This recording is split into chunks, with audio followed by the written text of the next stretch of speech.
All right, moving on to number 4. Number 4 is Glorious Bobby Roode. Bobby Roode. Ever since I first saw him in TNA, I've been a fan. I mean, that's like, what, almost 15 years ago, probably? And from the first day, I was like, WWE needs this dude. He's basically a mini Triple H. And as he's gone on his career, he's evolved way past that. Now, some of his matches may not be the most entertaining, but he's a sound wrestler. He does great character work. He's a great wrestler. I mean, I think he's the closest thing to a modern day Ric Flair that we've had. I like when I think of Bobby Roode, I think of someone I can compare him to from the past. He is, in my opinion, today's Ric Flair. He is that larger. He's such a larger than life character who, you know, his mouth is bigger than his abilities, but it's believable when he says it. And he's another guy again. Like we talk about natural characters, you don't feel that he's pretending to be somebody. You feel like this is Bobby Roode. This is how he is. He actually believes he's glorious and above you and above everybody else. And his matches, there are better ring performers, but again, his character, his larger than life character, makes his matches feel larger than life because he's such a just out there personality, like in your face personality, where he's glorious no matter what's going on, no matter if someone's getting the upper hand on him, or vice versa. He's the greatest, and again, just similar. I think he has very similar ring chemistry or ring psychology that Flair wrestled with. Flair is considered to be the best wrestler of all time by a lot of people, but Flair never went in and squashed people in matches. Like he never had squash matches where he just came in and dominated somebody. Flair was always someone that took lashings. He was the dirtiest player in the game, so Flair cheated to win and made him be the greatest. And I think Bobby Roode is, without completely ripping that character off, he is like literally, and for me, he's the modern day Ric Flair of our time. And I think he has the ability to. I think his character that he's had since in TNA, because the character he has in NXT right now, I think instantly would translate to the main card. Instantly would draw attention. Would put him in the main picture, main title, just he's an instant main carder if he comes up. The only thing I worry about with Roode is, a lot of people share the acknowledgement that we do of him, and his character now is a heel character. But if he came to the main card, I don't think he would be embraced as a heel. I think he would definitely get more. He would get more cheers than boos by far. I think he would get more cheers, but I think just in the nature of his gimmick, he has to be a heel. Well, again. But it'd be like a Kevin Owens situation. Comparing him to like a KO situation, and even again just comparing to Flair. When Flair was a heel, man, everyone loved him. Everyone loved him. You love to hate the guy. That's what makes you a good heel. And even like recent Flair appearances when he was escorting Charlotte or whatever, managing Charlotte, he was heel Ric Flair, but everybody loved him but hated him at the same time. And I think Roode will get that kind of attention. I think Roode can, and it's something I think if the main card's lacking anything right now, it's these true heels to push their faces. Mm-hmm. They have guys that are natural faces, but the best way to get a face over, to make them from face to baby face, is to put them against a really good heel. And that's something that's lacked. There hasn't been that legitimate good versus evil feud in a long time in wrestling, because I think it's because of the fact that they don't have natural heels, and the ones they do, they don't really script it very well to set that up. They're more setting up I really don't know how they're setting it up, but the AJ versus Cena could have been a big thing, but when you don't listen to your crowd and you don't listen to what people want, the Roman Reigns right now could be the biggest heel wrestling scene since the Hogan turn, probably. He has so much heat on him right now that if he just decided to be a bad guy, it's not something that people would get behind. It was something that would just now you can pour gas on that fire when everybody's booing you out of the I arena think the every people time. that don't like Roman aren't ever gonna like Roman, but yeah. But as far as Bobby Roode, like the things that the main thing that sticks out for me with him and why he's so high on the list for me is he has attention to detail like nobody else does right now. Whenever he comes out and the fans are eating up his pose, he poses longer. Whenever he comes out and his opponent gets a knee injury, he works the knee. And he doesn't stop working the knee. Whenever his arm got hurt in his match against Tommy, he sold the arm injury the entire match. He even went for his DDT and couldn't hit it because his arm was injured. And then not only did he pay attention to that, he paid attention to Tommy kicked out of one glorious DDT. So when he did it the next time, he did two. And it's attention to detail like that that stands out for me. When you remember the small things in your match and work those and keep it going. Yeah, I know they got producers helping them with the match, whatever. But it's up to you to carry it out. And with Bobby Roode, I think there's no one right now that does it quite like him. And he's only in NXT. He could flounder. He is 40. So who knows what the ceiling for him is whenever he gets called up, if he ever gets called up. He may be perennial NXT guy, which would be fine. But for his work that he did in TNA, for his work that he's done in NXT, he deserves to be on the list. And I think he's great, and I hope he gets one title run at least before he retires. Alright, number 3. We have Shinsuke Nakamura. I mean, from the first day I heard hype about him, I decided to go check him out. And I watched a few of his matches from New Japan. And I was like, this guy's pretty good. It's a little weird, but he's pretty good. And then that first match he had with Sami Zayn, I was like, man, I haven't seen a match this good in WWE in years, since CM Punk and John Cena had Money in the Bank. No, not Money in the Bank. No, it wasn't Money in the Bank. Whatever. Anyway, CM Punk's match against John Cena was great. But that was largely because of the storyline. Whereas Shinsuke Nakamura and Sami Zayn, there was no storyline. Sheer in-ring It was sheer in-ring work. Zayn had already been somewhat developed, but it was Shinsuke's first performance. And from the second his music played, people bought into it. He has one of the best intros in music, intro musics in the business. He has some of the best in-ring work. And the crazy part is, he's toned down so much of what he does from when he was in Japan. And I don't know if that was WWE's call or his. I imagine it's his, being 37.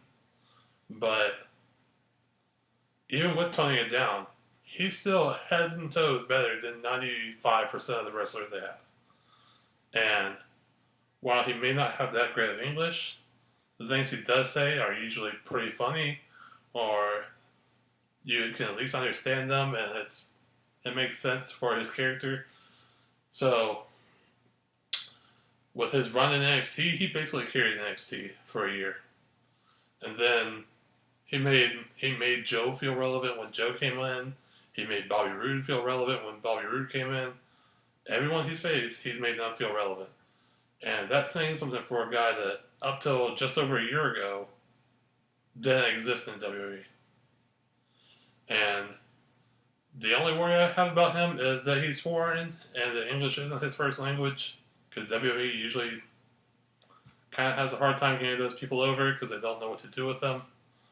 But keep him in small talking segments. Let his main focus be what he does in the ring. And the sky's the limit for him. I see him win Money in the Bank. I see him and AJ at Mania next year. And I mean, I just love watching the dude wrestle. And whatever feuds they put him in between now and then, even if they aren't against that great of people, they'll at least be entertaining because he's in there. Yeah, it's one of those things too where he's one of the first people in a while that it's, especially for a WWE fan base, it's something so different than what you're used to watching. He has such an unorthodox style of wrestling that people you don't see. It's almost like a sloppy style of wrestling, but it's effective wrestling and it's believable. Like his strikes look like they hurt a lot. They look real. His finisher looks real, and a lot of people buy behind it. And just he's this crazy off the wall personality, which you don't really understand, but at the same time, when you watch him, you don't care that you don't understand. It's just he's fun to watch. He's as soon as you hear his music hits, everybody lights up to the point, and people up until his debut, even people were, he came out for 3 weeks before the pay per view card, and got more reaction than anybody on SmackDown. That's including AJ, who's probably the biggest thing they have right now. Yeah. Just to come out and just instantly get that reaction from the main card, and then keep it like once you show up, because there's been a lot of guys that were, it was a big deal they were coming up, and they come up and then that very quickly, kind of fizzled back. The crowd very quickly fizzled on them, saying, okay. Curtis Axel. Curtis Axel, I'd say even. Bo Dallas. Well, yeah, Bo Dallas. Bray Wyatt. Yeah, Bray was probably a big one, but the excitement level for him is bigger than it's been for anybody, I think, in a long time. Like, this is a huge deal. I like when Balor first came up, like, it was a big deal that Balor came up. But Balor didn't get this kind of reaction that Shinsuke's getting.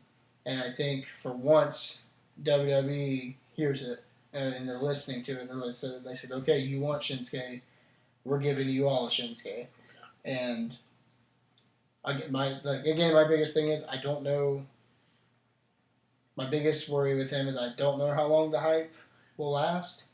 And once the hype dies, and he's, obviously he's a regular stable now on SmackDown, and he'll probably remain a top guy until he decides not to wrestle anymore. But once the hype of him actually being here starts to die off and slows down and goes away, and if you don't decide, because NXT, when he came to NXT, instantly he was main title picture, and he was title picture really the whole time he was there.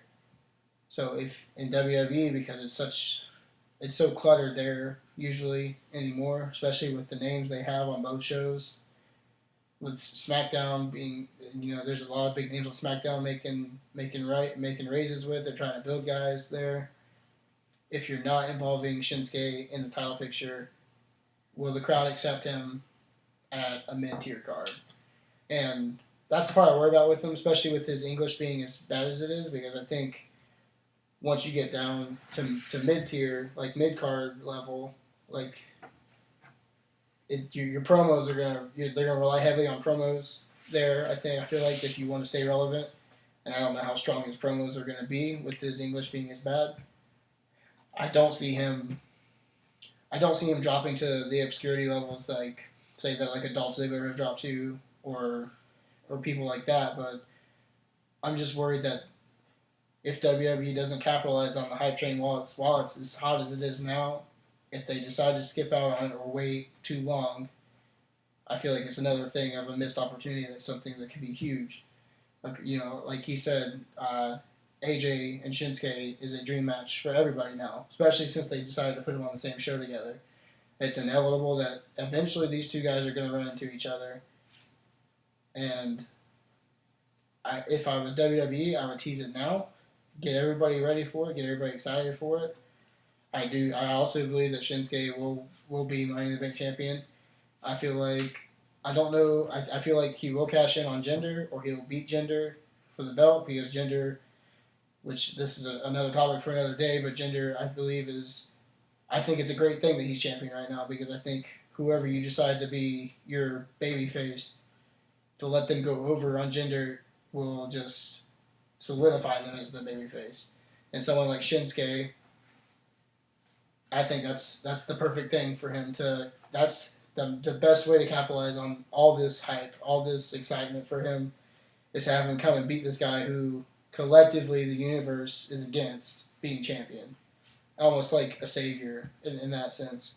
And but like again, like the uniqueness, the difference of him, it's something different to watch every day. He doesn't do scoop slams and suplexes and stuff like that. He knees you in the gut and kicks you in the head and weird stuff like that. And it's almost refreshing to watch not your scripted wrestling match. And yeah, his weird whatever he does, like you don't understand it, but you don't care, and it's exciting. Best entrance music in wrestling right now. Best entrance period in wrestling right now. And again, even though he's kind of higher up in age, but just limitless what they can do with him right now, especially with the names they got for him to work with. A lot of fresh matches that people are dying to see. I'm not worried about him in any way. Like, I see for the next year he's gonna be in the main event picture, and I think he signed a 3-year deal when he signed, if I read correctly. So he's been here a year. His second year he'll probably be the WWE champion for the majority of the run, and after that, I don't think it really matters to him. I mean, he'll be 38. If he falls down the card too far, he'll probably just go back to New Japan, be a bigger star than he ever was, and finish out his days at home. So, while he may not be around WWE too long, he may, who knows. But even if he falls down, I don't think he's going to be down in wrestling for that long. He may be gone from WWE in a couple of years, but I don't think he's ever going to be anything less than like number 2 face. Yeah. Well, again, it's just I'm more so worried that WWE is going to screw it up than him screwing it up or the fans giving up on him. His debut match against Dolph, I feel, was wrote very poorly for the hype that they had bringing him in. To essentially, I felt they made him look relatively weak in the match against Dolph. To have Dolph, have it more of like pretty much like a 75% Dolph being over the whole match, and then Shinsuke hitting his spots at the end to win it at the end. And then not trying to shoot on Dolph. Dolph's up until recent times, Dolph is probably one of my favorite guys to watch. I still don't get the booking of that match though. But the way they booked it with Dolph, because Dolph's been essentially a jobber since he dropped the belt. He's the jobber to the stars. He's been the jobber to make everybody look good, because he's he's the best bumper, I think, in the game. He's the best at taking bumps. He's the Clay Guida at the WWE. Yeah, and for him to have his recent history of him being a jobber or just wrestling mid-tier against, his last feud before Shinsuke showed up was a handicap match with Apollo Crews and Lucha Dragon or whatever, where he barely went over. He went over in that match, but no one cared. Like, and for them to show now, Shinsuke shows up, who's the hottest thing in WWE. For him to show up and then let Dolph go over so much in him in that match, to me, wasn't the right way to debut Shinsuke. I thought, not necessarily I wanted to see Shinsuke squash Dolph, but I feel like it could have been a lot better performance from Shinsuke, a lot better showing that they should have booked to get people behind him, to get people believing, especially since their selling point right now is you're going to Money in the Bank to try to be champion. Like, if you want to believe Shinsuke is a champion, then beating Dolph should not have been such an obstacle for him, in my opinion. Yeah. I feel like they rebounded nicely with the match on SmackDown, the tag match. I thought they made him look a lot stronger in that match. going against more specifically his work with Kevin Owens in that match. I thought made him look a lot stronger, and hopefully going forward they continue to build him more strongly, so he's a more believable threat to these other guys who have already proven they're a threat. Yeah. Especially that level, AJ level. If they want him to be up there at that level face, I think they need to make him look stronger, and especially his in-ring ability look stronger. They brought AJ in, put him with Jericho, who's a great performer, made AJ look really good with Jericho, and then the feud with Cena made AJ look phenomenal, like pun intended. And I think Shinsuke would benefit greatly from having that kind of push or that kind of rub from somebody to make him to legitimize him more than he already is legitimized. I mean, as far as the match with Dolph goes, my thought is maybe they just did it that way because B shows really don't matter, and they figure more people are gonna watch SmackDown than a B level pay per view, so they'll put on a competitive match and then they'll right their wrongs on Tuesday. So, but yeah, Finn has a high ceiling. No matter what he's done, he's established he's one of the greatest in the business now, and there's nothing you can do about it. And number 2, we have Finn Balor. I mean, he's great. He's got the look. Ladies love him. He can wrestle. He has a good gimmick. He has a good personality. I mean, he's like the total package. I mean, the only thing he has going against him is his size. He's under 6 foot and he's only 200 pounds. Typically, WWE doesn't like that, but to make him your first Universal Champion, they must see something in him. Speaks volume, especially with the people he went over to get that.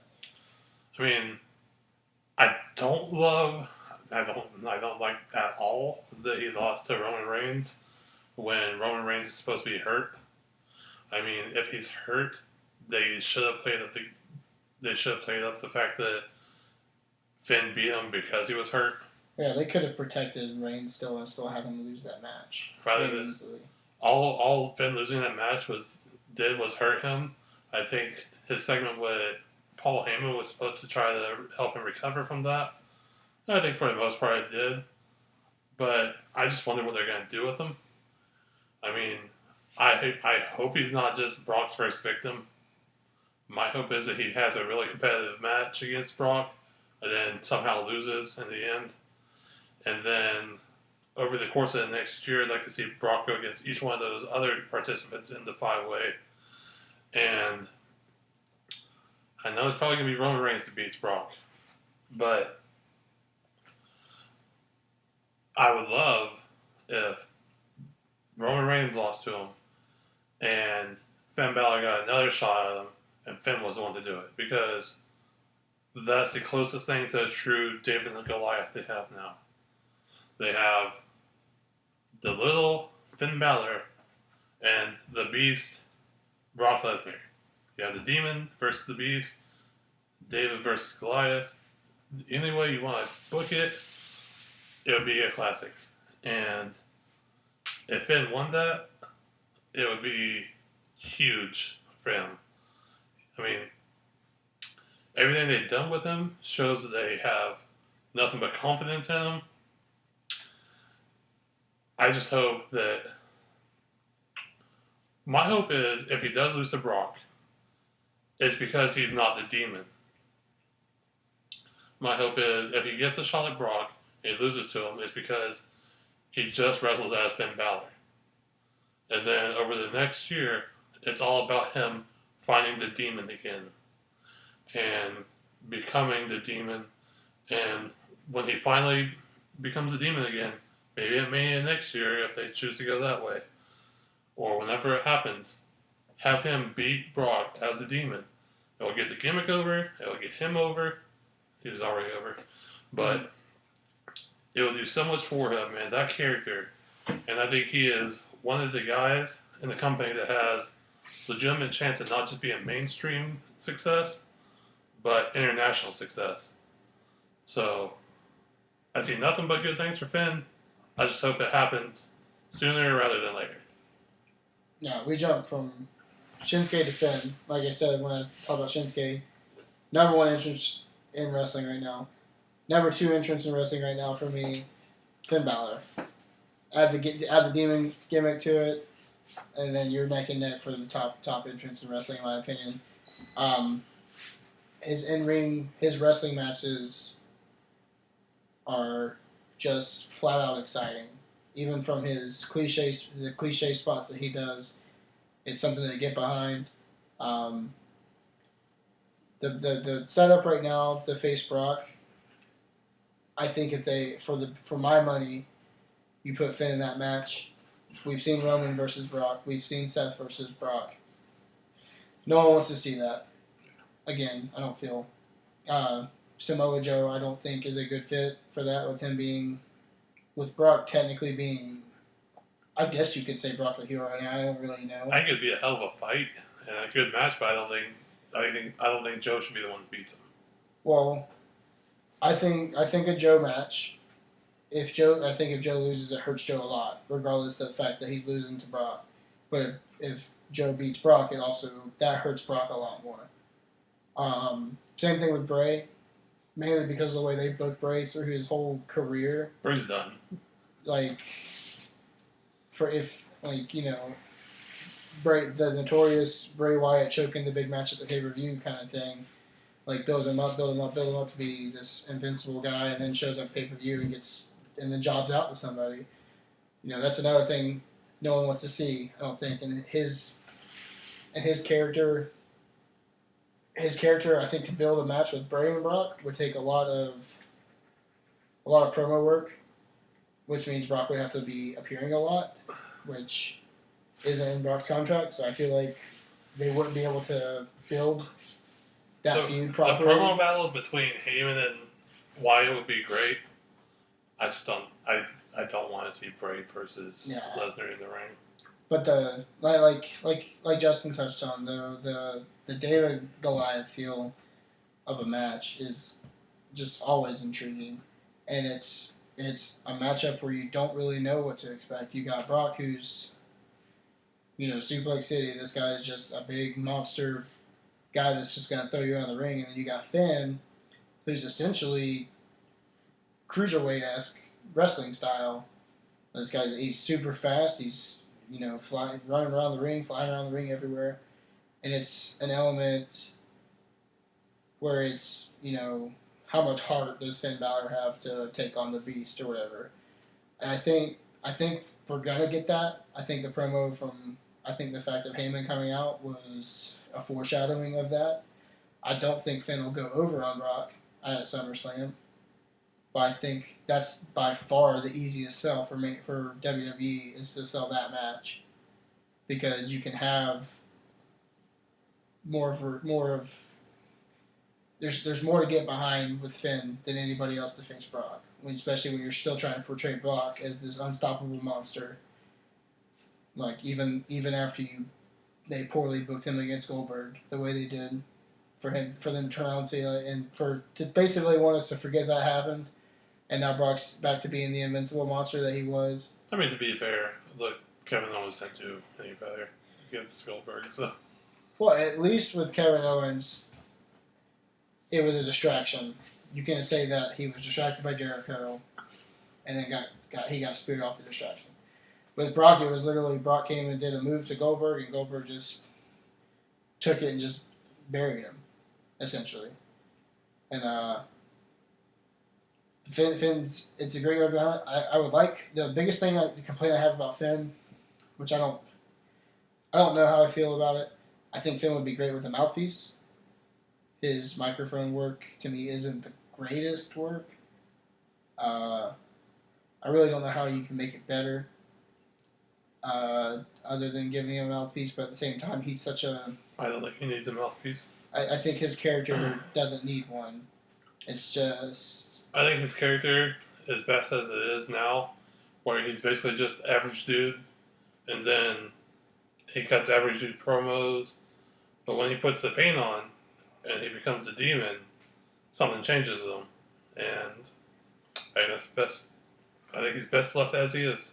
Yeah, yeah. It's that's the thing too. Like the demon side of him, just the anticipation of that is that much more exciting for it. Um, Again, like Justin said too, I don't. The way they're booking him has been weird ever since he came back from his injury. I feel like I almost feel like they're testing him.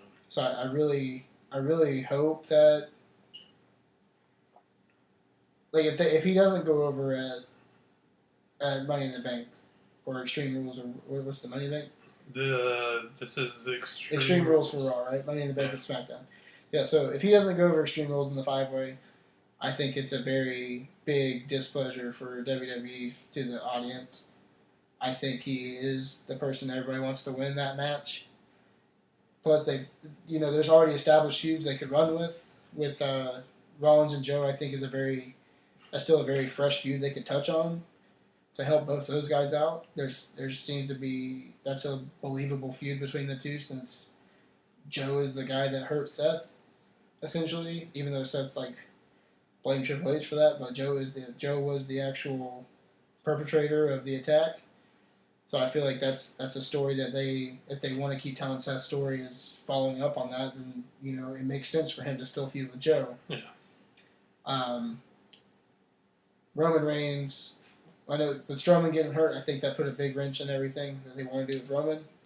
So I think Roman Reigns is in a spot where they don't know what to do with him, but they want to keep him relevant. They want to keep him on top. So I feel like it's just another force feeding of him right now to us. And then Bray. I think WWE is essentially buried any kind of hope for that character to skyrocket. I think with Bray Wyatt, where they had him when he won the title, he was finally on the upswing, and then whenever he lost Randy Orton, it just shows what they think of him as a character. The whole story with Orton, I feel like, was a nail to the coffin for that character. It was a weak build, even when Orton, when Orton joined him, that was weak to me. The whole, if you can't beat him, join him thing, and then screw him. That whole storyline was just a complete joke. The match at Mania was a complete joke. To hype that's one of your main title matches, and to put it at Mania and then put a projector with bugs on the ground, and to make that's supposed to make the match feel some kind of weird way or different ways. To me, it was a spit in the face as a fan. Especially because everybody was excited that Bray finally got there pushing Bray over. And then just for having him come and have this just stupid match and basically get squashed in it too, on top of things, to get squashed by him in the match. And then to rematch the champion, not Orton's now champion, rematch him in the House of Horrors match, which was, it was a thing, I guess. But you have Bray go back over on the champion, and his essentially owed rematch because since he was the champion that lost, so he's owed a rematch and he won the rematch, but he's not champion now. It's basically like, hey, Bray's top guy, but we don't. To me, it solidified that WWE doesn't have faith in him to be their guy. They don't have any belief in him to be a champion. Yeah. And I feel like as far as WWE is concerned, unless Bray does something to, I don't know, somehow boost his character or maybe even completely change his character again, all over again, reinvent himself again, like he did from being Husky Harris to that, which was brilliant on his part. But I feel like he's already peaked for what WWE is going to allow him to do at this point. So basically, with what they have in that match, Roman's in a feud with Strowman. Seth and Joe are in a feud by themselves. Basically, the only person that makes sense winning that match is Finn Balor. And I don't believe he's going to win now. But my hope is this is just a tease of what they're going to do with him. And I hope they decided that Roman's not going to be the guy to beat Brock. I wouldn't mind seeing Brock versus Roman at like SummerSlam. I think that's a marquee match. I think it's a high profile match for the both of them. I think it's enough to sell out the pay per view. But unless you turn Roman, they're never gonna take Paul Heyman away from Brock. Yeah. That would be the only way that would work. But Finn's the only person that makes sense to beat Brock, and he's the only person that makes sense to win this 5-way. I just don't think the title one's going to happen right now. Yeah, but I definitely, as far as future, because obviously Brock's not a permanent stable. You know, his contract he's got a year left, and someone's going to grab the reins as their champion. As much as WWE is going to force Roman Reigns on us, you know, it's inevitable. It's fine. I've accepted it at this point. I agree. I don't think Reigns should go over on Brock. I think Reigns hit his career match with the Taker, like allowing him to be that guy that retired him or whatever. I think if you let him do anything else, it's overkill for him. Like that's his. I think you can't give that rub to somebody else. You gave Reigns the rub that he needs, regardless of how people are reacting to it. It's a rub. Like he's the guy that retired Taker. Whether you like it or you hate it, he's the guy that did it. Just like Lesnar's rub was the guy that ended the streak. That's still his rub to this day. That's one of his achievements in WWE. His biggest achievements in WWE is he ended the Taker streak. And that's great. With Reigns, you retire Taker. You can't be the guy that retires the Beast too. Like, as much as your fan base, the fan base is rejecting that already. If they shove it to that point to where he's the one that ends Brock at the same time as ending Taker, I think you're gonna have completely lose your audience with that aspect of Roman Reigns. And again, it's a thing, like, the Roman Reigns character is supposed to be this big dog kind of guy or whatever. Against Brock, that doesn't work, because Brock is the biggest dog. But he's the beast. So you let Balor be that guy that slays the beast. He's the demon king.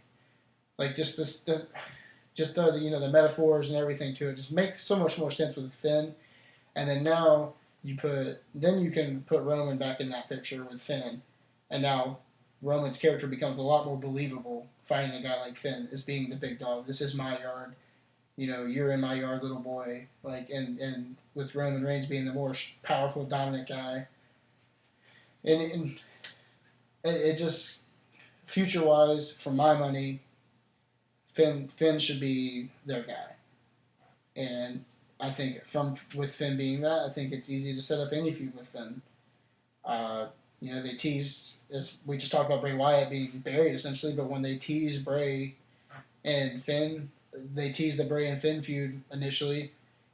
I was excited about that. I think that'd be an interesting feud to tease, because they both have this kind of dark, twisted character to them, and it would have been an interesting psychological feud, and that we haven't seen in a while, and it's a fresh feud that people would be interested in. And then a feud with Seth going forward, like, their in-ring ability with each other would be incredible to watch. And even with Joe, we've seen like glimpses of him and Joe fight each other. They put on pretty great matches together. And then even with Reigns, like, again, it's one of those, Reigns' character becomes a lot more believable against a weaker opponent, and it's another thing to get behind Finn on, is being Finn is basically gonna be the ultimate underdog guy, because he's the little guy, and it's just a big selling point for everybody. I think Finn being champion benefits everybody, not just Finn, or not just whoever he's feuding with at the time.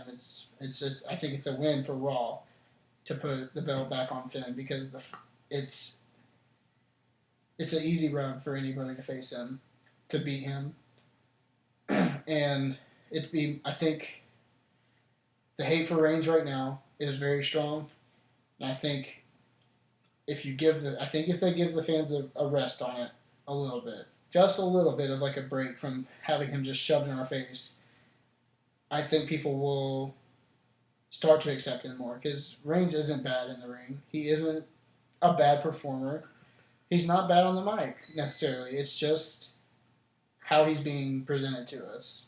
And I don't think that's Reigns' fault. I think that's WWE's fault. And there's a lot of money to be made if they just finally just book him correctly. And a few down the road with Finn being your face champion and then Reigns being that guy, the guy that he is now even, that's a lot of money for me, for WWE in general. I think Finn is a guy that's going to take the Raw brand and keep it relevant, especially with how fast and my SmackDown's on the rise right now, to where I enjoy watching SmackDown more than I enjoy watching Raw at this point. I think Finn is a guy that can revitalize Raw as being your A show and make people excited for it in the future. I mean, Finn's great. He's amazing in the ring. He's an alright promo. And he's probably one of the most likable people you have. And going forward, I think he may not get a title right away, but he's going to be many-time Universal Champion. And I just look forward to seeing what he does.